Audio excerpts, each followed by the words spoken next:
Hello friends, welcome to our channel. तो friends, आज के इस वीडियो को स्टार्ट करने से पहले हम आपको बता दें, ये वीडियो जो है एक कोलैबोरेशन वीडियो है जहां पर हमने कोलैब किया है IFAS के साथ। IFAS जो है फ्रेंड्स, इंडिया के नंबर 1 इंस्टीट्यूट्स में से एक है जो आपको प्रोवाइड करते हैं ऑनलाइन एक्सक्लूसिव कोर्सेज। किस कैटेगरी के लिए?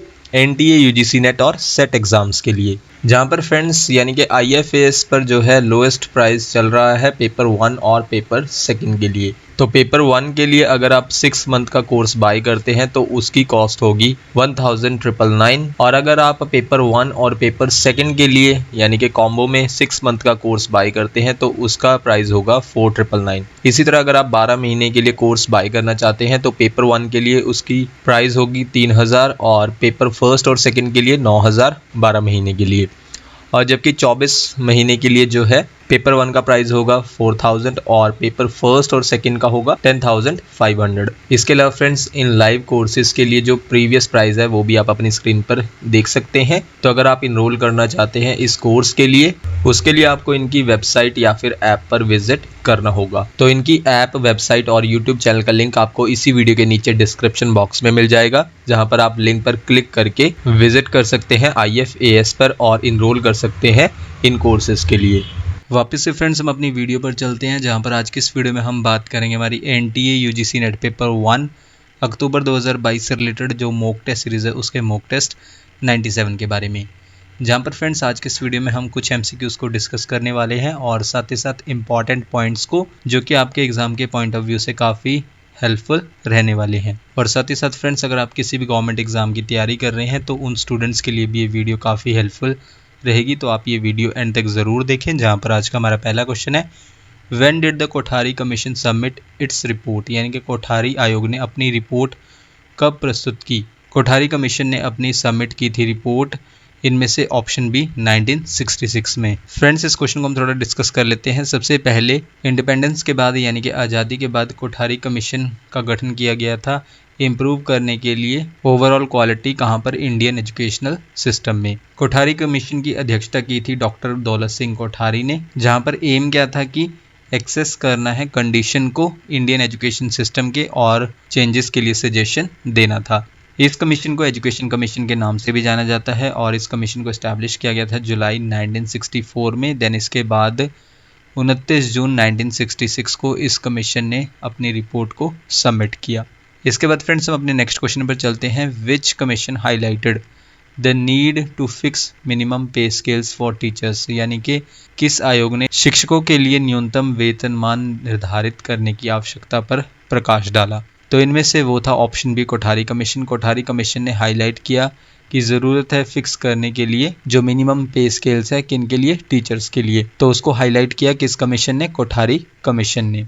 इसके बाद फ्रेंड्स हमारा नेक्स्ट क्वेश्चन है, विच committee was constituted by the Central Advisory Board of Education, in short CABE, in 1991 to consider some amendments in the National Policy on Education 1986, keeping in view the Ramamurti committee report, यानी कि केंद्रीय शिक्षा सलाहकार board ने 1991 में राममूर्ति समिति की report को ध्यान में रखते हुए नेशनल पॉलिसी ऑन एजुकेशन 1986 में कुछ संशोधनों पर विचार करने के लिए किस समिति का गठन किया? इनमें से वो समिति थी, वो कमेटी थी option D Janardan Reddy committee.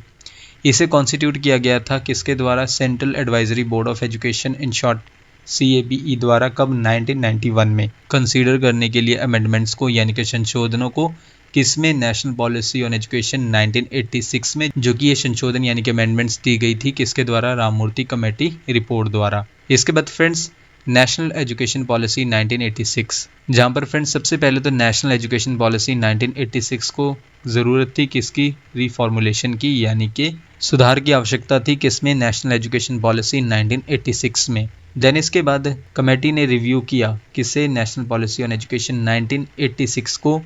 Then इसके बाद वो कमेटी आई किसके साथ? एक डिटेल्ड प्रोग्राम ऑफ एक्शन या फिर प्लान ऑफ एक्शन के साथ, इन शॉर्ट POA 1992 के साथ। तो POA 1992 यानी कि प्लान ऑफ एक्शन 1992 को NPE 1986 में सुझाव देने के लिए तैयार किया गया। इसके बाद क्या हुआ? कमेटी को सेटअप किया गया था किसके अंडर, यानी कि किसकी चेयरमैनशिप के अंडर? आचार्य राममूर्ति की चेयरमैनशिप के अंडर। कब मई 1990 में रिव्यू करने के लिए यानी कि समीक्षा करने के लिए national policy of education in short NPE की और रिकमेंडेशंस देने के लिए उसके मॉडिफिकेशंस में यानी कि एनपीई 1986 में इम्प्रूवमेंट की जाए। देन इसके बाद central advisory board of education ने कमेटी सेटअप की कब, जुलाई 1991 में। किसकी चेयरमैनशिप के अंडर? श्री एन जनार्दन रेड्डी की चेयरमैनशिप के अंडर, जो कि फॉर्मर चीफ मिनिस्टर भी रहे हैं आंध्र प्रदेश के। उन्होंने कंसीडर किया कुछ मॉडिफिकेशंस को यानी कि कुछ इम्प्रूवमेंट्स को जो रेकमेंड किए गए थे। किसके लिए? नेशनल पॉलिसी ऑन एजुकेशन 1986 के लिए। किसके द्वारा? राममूर्ति कमेटी द्वारा। इसके बाद इस कमेटी ने अपनी रिपोर्ट को सबमिट किया जनवरी 1992 में, जिसे जो है national programme of action of 1992 के नाम से जाना जाता है। इसके बाद फ्रेंड्स हम अपने नेक्स्ट क्वेश्चन पर चलते हैं। Who suggested that autonomous colleges should be established according to UGC यानी कि यूनिवर्सिटी ग्रांट्स कमीशन डायरेक्टिव्स, यानी कि किसने सुझाव दिया कि यूजीसी विश्वविद्यालय अनुदान आयोग के निर्देशों के अनुसार स्वायत्त कॉलेजों की स्थापना की जानी चाहिए। इनमें से option D programme of action 1992 ने सजेस्ट किया था कि ऑटोनॉमस कॉलेजेस को इस्टेब्लिश किया जाना चाहिए। किसके अकॉर्डिंग? यूजीसी यानी कि यूनिवर्सिटी ग्रांट्स कमीशन के डायरेक्टिव्स के अकॉर्डिंग। तो फ्रेंड्स प्रोग्राम ऑफ एक्शन या फिर प्लान ऑफ एक्शन 1992 को हम ऑलरेडी प्रीवियस क्वेश्चन में डिस्कस कर चुके हैं। तो इस क्वेश्चन में हम बात करेंगे कि ऑटोनॉमस कॉलेजेस कौन से होते हैं। ऑटोनॉमस कॉलेजेस वो कॉलेजेस होते हैं जो एफिलिएट होते हैं यानी कि जो ऑफिशियली जुड़े होते हैं या फिर रिकॉग्नाइज्ड बाय यानी कि जिन्हें मान्यता प्राप्त होती है गवर्नमेंट बॉडी द्वारा, सरकारी निकाय द्वारा और यूनिवर्सिटी द्वारा। लेकिन ऑटोनॉमस जो कॉलेजेस होते हैं वो फॉलो करते हैं अपने रेगुलेशंस को, करिकुलम को यानी कि पाठ्यक्रम को, syllabus, examination pattern, grade system को अपने एकेडमिक कोर्सेज के लिए यानी कि अपने शैक्षिक कोर्सेज के लिए। और फ्रेंड्स ये जो टर्म है ऑटोनॉमस, इसका मतलब है कि विदाउट आउटसाइड इंटरफेरेंस यानी कि जो बाहरी हस्तक्षेप होता है उसके बिना। तो ये मीनिंग किसके लिए है? ऑटोनॉमस के लिए। और इस तरह का कॉन्सेप्ट जो है यानी कि ऑटोनॉमस कॉलेजेस का या फिर यूनिवर्सिटीज़ का सबसे पहले कौन से साल में देखने को मिला? 1992 में। इसके बाद फ्रेंड्स हम अपने नेक्स्ट क्वेश्चन पर चलते हैं।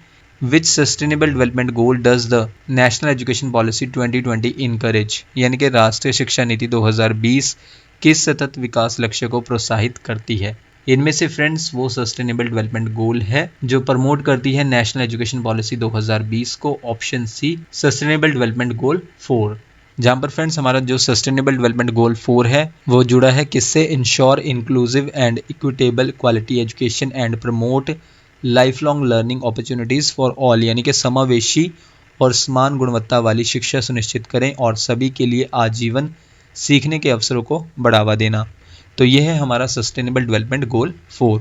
इसके बाद फ्रेंड्स हमारा नेक्स्ट क्वेश्चन है। Given below are two statements, one is labelled as assertion A and the other is labelled as reason R. Assertion A के अकॉर्डिंग है NPE 1968 was not very successful.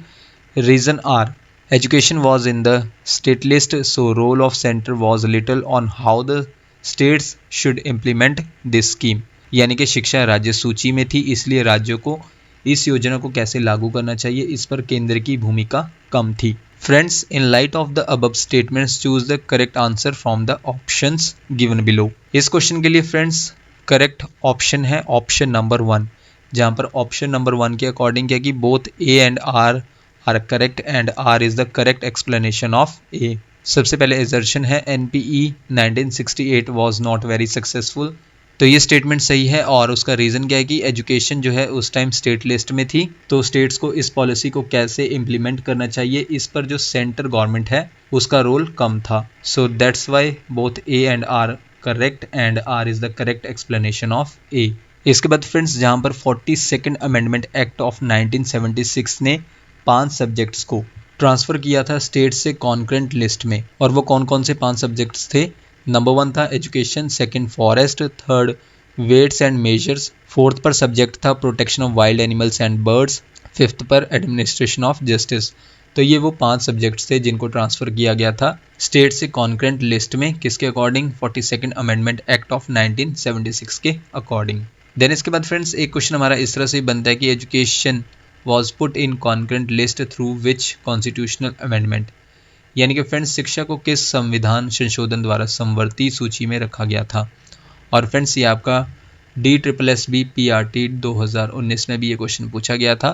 तो एजुकेशन को concurrent list में रखा गया था किस कॉन्स्टिट्यूशनल अमेंडमेंट के under? 42nd amendment act of 1976 के अंडर। देन इसके बाद फ्रेंड्स इसी क्वेश्चन से रिलेटेड जो नेशनल पॉलिसी ऑन एजुकेशन 1968 थी वो बहुत सक्सेसफुल नहीं थी। एक रीज़न तो हम ऑलरेडी डिस्कस कर चुके हैं और भी कई रीज़न थे, जैसे कि जो प्रोग्राम ऑफ एक्शन था उसको नहीं लाया गया था। यहाँ पर फ्रेंड्स आप देख सकते हैं जो हमारी 1968 वाली पॉलिसी थी वहाँ पर प्रोग्राम ऑफ एक्शन को नहीं लाया गया था, जबकि जो दूसरी हमारी एजुकेशन पॉलिसी थी 1986 वाली तो उसके लिए प्रोग्राम ऑफ एक्शन को लेकर आया गया था 1992 में, जिस वजह से जो सेकंड वाली एजुकेशन पॉलिसी थी 1986 की उसमें कई इम्प्रूवमेंट्स किए गए थे, जबकि जो फर्स्ट एजुकेशन पॉलिसी थी 1968 की उसमें ऐसा कुछ भी नहीं हुआ था, यानी कि कोई भी प्रोग्राम ऑफ एक्शन को नहीं लेकर आया गया था। देन इसके बाद फ्रेंड्स एक और रीज़न है क्यों नहीं सक्सेसफुल थी नेशनल पॉलिसी ऑन एजुकेशन 1968 की एजुकेशन पॉलिसी।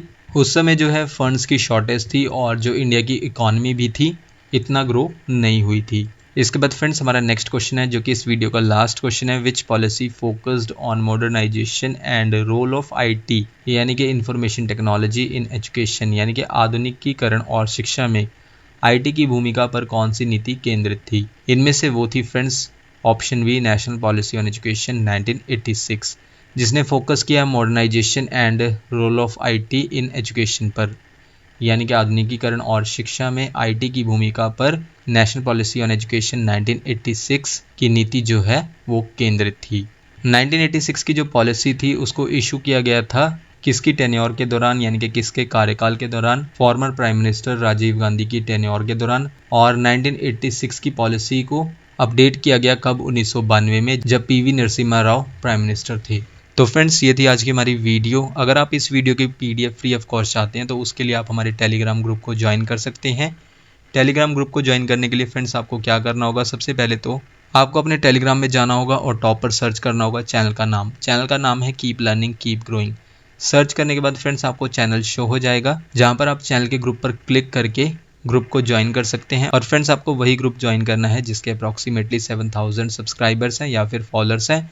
वहाँ पर आपको हर एक मंथ के एंड में इन वीडियो की जो पीडीएफ है वो फ्री ऑफ कॉस्ट प्रोवाइड करवा दी जाएगी। नेक्स्ट वीडियो फ्रेंड्स आपको जल्दी चैनल पर मिल जाएगी। So thank you friends for watching this video.